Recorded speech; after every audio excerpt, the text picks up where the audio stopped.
bumpy drive off the main Muzaffarpur-Motihari road takes us to Kesaria. A small city, famous for holding in it what is possibly the largest Buddhist stupa or monument in the world. From a distance, it looks like a mammoth mound of soil, covered with stray vegetation.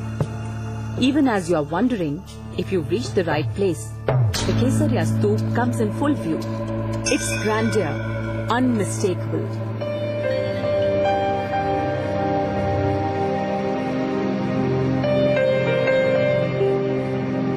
Only one side of it has been excavated, the rest still under the earth. But from what we can see, it is massive. A circumference of 386 meters, according to the learned men who have dug it out. The circular base rises in terraces. 6 of the terraces are clearly visible. There are a few more layers still underground. One cell here shows an entire layer yet to be excavated. The excavation was started in 1998 by the Patna wing of the Archaeological Survey of India. Till then, the locals treated the hillock as a picnic spot, a place that in the 6th century BC closely linked to Gautam Buddha's life. There are so many tales of Buddha in Kesaria. This entire region had great Buddhist influence. While researching on the various events of Buddha's life, it becomes evident that Kesaria was very special to him. While on his final journey from Vaishali to Kushinagar, Buddha stopped at Kesaria for a night, and it was here that he announced the news of his impending Nirvana, meaning his death, to his disciples. The disciples were really sad and refused to leave him, so he gave them his bowl as a souvenir here in Kesaria.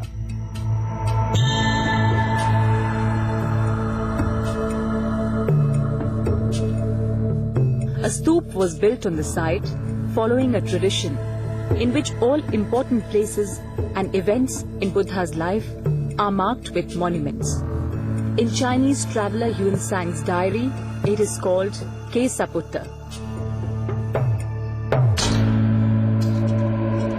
The stupa is made of thin bricks laid in an equally thin layer of mud and mortar, capped by a large cylindrical drum of solid brickwork.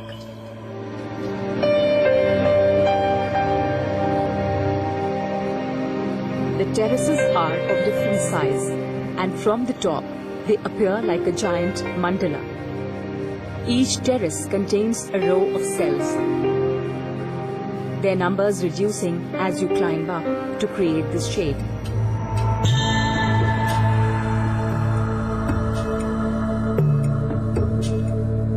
Possibly all the cells once contained life-size statues of Buddha, but now only broken ruins remain. They are in different postures, most common being Buddha in Padmasana, seated on a cushion, or the Bhumi Sparsh Mudra, one hand touching the ground. Though the first excavation at the Kesaria Stupa was carried out by General Mackenzie in 1814, it was General Alexander Cunningham who carried out a systematic excavation here in Kesaria during 1861 and 62. And during that time, in his observations, he stated that the Kesaria Stupa was 1400 feet in circumference and approximately 62 feet high. Alexander Cunningham, a name in Buddhist excavations in India, says the stupa was built between 280 and 750 AD in the times of the Maurya, Sung and Kushan dynasty. Initially, it was built to a height of 150 feet. In the 1934 earthquake, the stupa sank in the ground, reduced to 123 feet. The aftermath of the earthquake further reduced the height. Even though we are so close to a city, an amazing calm surrounds Kesaria.